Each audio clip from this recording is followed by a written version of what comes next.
ওই দেখা যায় কবরস্থান, ওই আমাদের ঘর, ওইখানেতে থাকতে হবে সারা জীবন ভর। ও কবর তুই চাস কি, টাকা পয়সা নেস কি, সুদ ঘুষ খাস কি?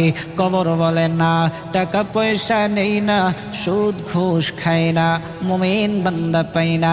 একজন যদি পাই এমনি জান্নাতের বাগান হয়ে যায়। এই জন্য আল্লাহর নবী মুহাম্মদুর রাসূলুল্লাহ সাল্লাল্লাহু আলাইহি ওয়াসাল্লাম বলেন, ইন্নামাল কবরু রাউযাতুম মিন রিয়াদিল জান্নাহ আও হুফরাতুম মিন হুফারিন নার। নিশ্চয়ই কবর কার জন্য জান্নাত, নিশ্চয়ই কবরটা কার জন্য জাহান্নাম।